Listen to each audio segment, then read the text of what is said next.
नमस्कार हरि प्रेमियों, माइंडफुल भक्ति चैनल में आपका स्वागत है। हरि प्रेमियों, कैसे हैं आप? उम्मीद है आप सब अच्छे होंगे। आइए आज का प्रसंग शुरू करते हैं। श्रीमद् भगवद गीता अध्याय 4। हरि प्रेमियों, वीडियो को अंत तक जरूर देखना। अगर आप चैनल पर नए हैं तो प्लीज़ सब्सक्राइब कीजिए और बेल आइकॉन को ज़रूर दबाइए ताकि आप तक हमारे सारे नोटिफिकेशन पहुंचते रहे। हरि प्रेमियों, आइए जानते हैं। वास्तव में श्रीमद् भगवद गीता का महात्म्य वाणी द्वारा वर्णन करने के लिए किसी की भी सामर्थ्य नहीं है, क्योंकि यह एक परम रहस्यमय ग्रंथ है। इसमें संपूर्ण वेदों का सार संग्रह किया गया है। जो मनुष्य शुद्ध चित्त होकर प्रेम पूर्वक इस पवित्र गीता शास्त्र का पाठ करता है, वह भय और शोक आदि से रहित होकर विष्णु धाम को प्राप्त कर लेता है। जो मनुष्य सदा गीता का पाठ करने वाला है तथा प्राणायाम में तत्पर रहता है, उसके इस जन्म और पूर्व जन्म में किए हुए समस्त पाप निसंदेह नष्ट हो जाते हैं। जल में प्रतिदिन किया हुआ स्नान मनुष्यों के केवल शारीरिक मल का नाश करता है, परंतु गीता ज्ञान रूप जल में एक बार भी किया हुआ स्नान संसार मल को नष्ट करने वाला है। जो साक्षात कमलनाभ भगवान श्री विष्णु के मुख कमल से प्रकट हुई है, उस गीता जी का भली भांति गान करना चाहिए। अन्य शास्त्रों के विस्तार से क्या प्रयोजन। जो महाभारत का अमृत सार है तथा जो भगवान श्री कृष्ण के मुख से प्रकट हुआ है, उस गीता रूप गंगा जल को पी लेने पर पुनः इस संसार में जन्म नहीं लेना पड़ता है। हरि प्रेमियों, आइए जानते हैं श्री गीता जी का 4था अध्याय। श्री भगवान बोले, मैंने इस अविनाशी योग को सूर्य से कहा था। सूर्य ने अपने पुत्र व्यवस्थ मनु से कहा और मनु ने अपने पुत्र राजा इक्ष्वाकु से कहा। हे परंतप अर्जुन, इस प्रकार परंपरा से प्राप्त हुए इस योग को राज ऋषियों ने जाना, किंतु उसके बाद वह योग बहुत काल से इस पृथ्वी लोक में लुप्त प्राय हो गया। तू मेरा भक्त और प्रिय सखा है, इसलिए वही यह पुरातन योग आज मैंने तुझको कहा है, क्योंकि यह बड़ा ही उत्तम रहस्य है, अर्थात गुप्त रखने योग्य है। अर्जुन बोले, आपका जन्म तो अवर्चनीय अभी हाल ही का है और सूर्य का जन्म बहुत पुराना है, अर्थात कल्प के आदि में हो चुका था। तब मैं इस बात को कैसे समझूं कि आप ही ने कल्प के आदि में सूर्य से यह योग कहा था। श्री भगवान बोले, हे परंतप अर्जुन, मेरे और तेरे बहुत से जन्म हो चुके हैं, उन सब को तू नहीं जानता, किंतु मैं जानता हूँ। मैं अजन्मा अविनाशी स्वरूप होते हुए भी तथा समस्त प्राणियों का ईश्वर होते हुए भी अपनी प्रकृति को अधीन करके अपनी योग माया से प्रकट होता हूँ। हे भारत, जब जब धर्म की हानि और अधर्म की वृद्धि होती है, तब तब ही मैं अपने रूप को रचता हूँ, अर्थात साकार रूप में लोगों के सम्मुख प्रकट होता हूँ। साधु पुरुषों का उद्धार करने के लिए, पाप कर्म करने वालों का विनाश करने के लिए और धर्म की अच्छी तरह से स्थापना करने के लिए मैं युग युग में प्रकट हुआ करता हूँ। हे अर्जुन, मेरे जन्म और कर्म दिव्य अर्थात निर्मल और अलौकिक है। इस प्रकार से जो मनुष्य तत्व से जान लेता है, वह शरीर को त्याग कर फिर जन्म को प्राप्त नहीं होता, किंतु मुझे ही प्राप्त होता है। पहले भी जिनके राग, भय और क्रोध सर्वथा नष्ट हो गए हैं और जो मुझ में अनन्य प्रेम पूर्वक स्थित रहते थे, ऐसे मेरे आश्रित रहने वाले बहुत से भक्त उपयुक्त ज्ञान रूप तप से पवित्र होकर मेरे सब रूप को प्राप्त हो चुके हैं। हे अर्जुन, जो भक्त मुझे जिस प्रकार भजते हैं, मैं भी उनको उसी प्रकार भजता हूँ, क्योंकि सभी मनुष्य सब प्रकार से मेरे ही मार्ग का अनुसरण करते हैं। इस मनुष्य लोक में कर्मों के फल को चाहने वाले लोग देवताओं का पूजन किया करते हैं, क्योंकि उनको कर्मों से उत्पन्न होने वाली सिद्धि शीघ्र मिल जाती है।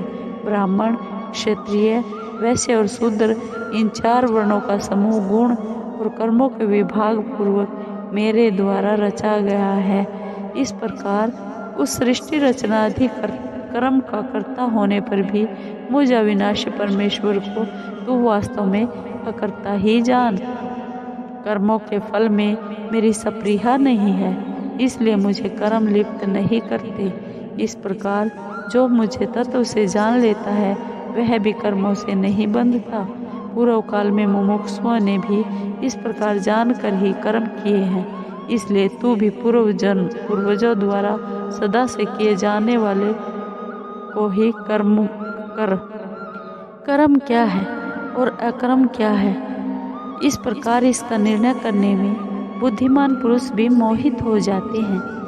इसलिए वह कर्म तत्व मैं तुझे भली भांति समझ कर कहूँगा, जिसे जानकर तू अशुभ से अर्थात कर्म बंधन से मुक्त हो जाएगा। स्वरूप कर्म का स्वरूप भी जानना चाहिए और अकर्म का स्वरूप भी जानना चाहिए तथा विकर्म का स्वरूप भी जानना चाहिए, क्योंकि कर्म गति गहन है।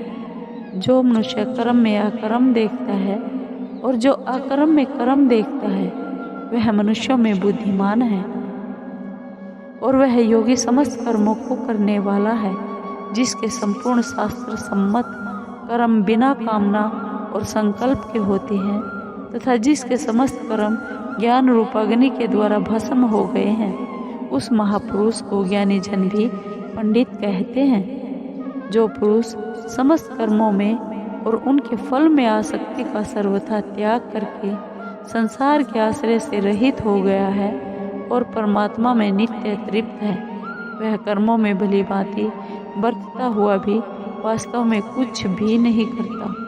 जिसका अंतःकरण और इंद्रियों के सहित शरीर जीता हुआ है और जिसने समस्त भोगों की सामग्री का परित्याग कर दिया है, ऐसा आशा रहित पुरुष केवल शरीर संबंधी कर्म करता हुआ भी पापों को प्राप्त नहीं होता। जो मनुष्य इच्छा के बिना इच्छा के अपने आप प्राप्त हुए पदार्थ में सदा संतुष्ट रहता है, जिसमें ईर्ष्या का सर्वथा अभाव हो गया है, जो हर्ष शोक आदि द्वंद्वों से सर्वथा अतीत हो गया है, ऐसा सिद्धि और असिद्धि में सम रहने वाला कर्मयोगी कर्म करता हुआ भी उनसे नहीं बंधता। जिसकी आसक्ति सर्वथा नष्ट हो गई है, जो देहाभिमान और ममता से रहित हो गया है, जिसका चित्त निरंतर परमात्मा के ज्ञान में स्थित रहता है, ऐसा केवल यज्ञ संपादन के लिए कर्म करने वाले मनुष्य के संपूर्ण कर्म भली भांति विलीन हो जाते हैं। जिस यज्ञ में अर्पण अर्थात श्रुआ आदि भी ब्रह्म है और हवन किए जाने योग्य द्रव्य भी ब्रह्म है तथा ब्रह्म रूप कर्ता के द्वारा ब्रह्म रूप अग्नि में आहुति देना रूप क्रिया भी ब्रह्म है, उस ब्रह्म कर्म में स्थित रहने वाले योगी द्वारा प्राप्त किए जाने योग्य फल भी ब्रह्म ही है।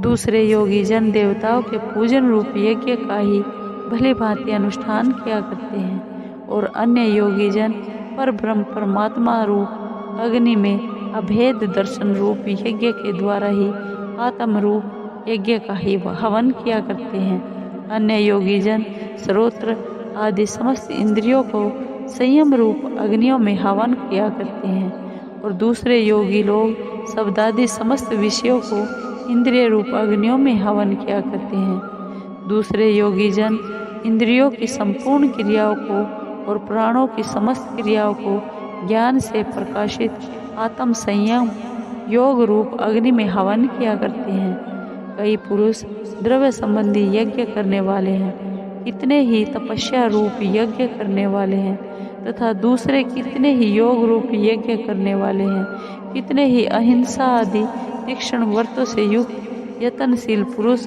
स्वाध्याय रूप ज्ञान यज्ञ करने वाले हैं। दूसरे कितने ही योगी जन अपान वायु में प्राण वायु को हवन करते हैं, वैसे ही अन्य योगी जन प्राण वायु में अपान वायु को हवन करते हैं तथा अन्य कितने ही नियमित आहार करने वाले प्राणायाम प्रायण पुरुष प्राण और अपान की गति को रोककर प्राणों को प्राणों में ही हवन किया करते हैं। ये सभी साधक यज्ञ द्वारा पापों का नाश कर देने वाले और यज्ञ को जानने वाले हैं। हे कुरुश्रेष्ठ अर्जुन, यज्ञ में बचे हुए अमृत का अनुभव करने वाले योगी जन सनातन परब्रह्म परमात्मा को प्राप्त होते हैं, और यज्ञ न करने वाले पुरुष के लिए तो यह मनुष्य लोक भी सुखदायक नहीं और परलोक कैसे सुखदायक हो सकता है।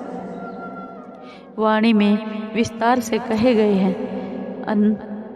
इसी तरह और भी बहुत तरह के यज्ञ वेद की वाणी में बताए गए हैं। उन सब को तुम मन, इंद्रिय और शरीर की क्रिया द्वारा संपन्न होने वाले जान। इस प्रकार तत्व से जानकर उनके अनुष्ठान द्वारा तू कर्म बंधन से सर्वथा मुक्त हो जाएगा। हे परंतप अर्जुन, द्रव्य में यज्ञ की अपेक्षा ज्ञान यज्ञ अत्यंत श्रेष्ठ है, तथा यावन मात्र संपूर्ण कर्म ज्ञान में समाप्त हो जाते हैं। उस ज्ञान को तू तत्वदर्शी ज्ञानियों के पास जाकर समझ। उनको भली भांति दंडवत प्रणाम करने से, उनकी सेवा करने से और कपट छोड़कर सरलता पूर्वक प्रसन्न करने से वे परमात्म तत्व को भली भांति जानने वाले ज्ञानी महात्मा तुझे उस तत्व ज्ञान का उपदेश करेंगे, जिसको जानकर फिर तू इस प्रकार मोह को नहीं प्राप्त होगा। तथा हे अर्जुन, जिस ज्ञान के द्वारा तू संपूर्ण भूतों को निशेष भाव से पहले अपने में और पीछे मुझ सच्चिदानंद घन परमात्मा में देखेगा, यदि तू अन्य सब पापियों से भी अधिक पाप करने वाला है, तो भी तू ज्ञान रूप नौका द्वारा निसंदेह संपूर्ण पाप समुद्र से भली भांति तर जाएगा। क्योंकि हे अर्जुन, जैसे प्रज्वलित अग्नि ईंधनों को भस्म में कर देता है, वैसे ही ज्ञान रूप अग्नि संपूर्ण कर्मों को भस्म कर देता है। इस संसार में ज्ञान के समान पवित्र करने वाला निसंदेह कुछ भी नहीं है। उस ज्ञान को कितने ही काल से कर्म योग के द्वारा शुद्ध अंतःकरण हुआ मनुष्य अपने आप ही आत्मा में पा लेता है। जितेंद्रिय, साधन परायण और श्रद्धावान मनुष्य ज्ञान को प्राप्त होता है, तथा ज्ञान को प्राप्त होकर वह बिना विलंब किए तत्काल ही भगवत प्राप्ति रूप परम शांति को प्राप्त हो जाता है। विवेकहीन और श्रद्धा रहित संशय युक्त मनुष्य परमार्थ से अवश्य भ्रष्ट हो जाता है। ऐसे संशय युक्त मनुष्य के लिए न यह लोक है, न परलोक है, और न सुख ही है। हे धनंजय, जिसने कर्मयोग की विधि से समस्त कर्मों का परमात्मा में अर्पण कर दिया है, जिसने विवेक द्वारा समस्त संशयों का नाश कर दिया है, ऐसे वश में किए हुए अंतःकरण वाले पुरुष को कर्म नहीं बांधते। इसलिए हे भरतवर्षी अर्जुन, तू हृदय में स्थित इस अज्ञान जनित अपने संशय का विवेक ज्ञान रूप तलवार द्वारा छेदन करके समत्व रूप कर्मयोग में स्थित हो जा और युद्ध के लिए खड़ा हो जा। हरि प्रेमियों, चतुर्थ अध्याय समाप्त हुआ। हरि प्रेमियों, आपको ये वीडियो कैसी लगी? अगर आपको वीडियो अच्छी लगी हो तो प्लीज़ लाइक कीजिए, शेयर कीजिए, सब्सक्राइब कीजिए और कमेंट ज़रूर कीजिए। धन्यवाद।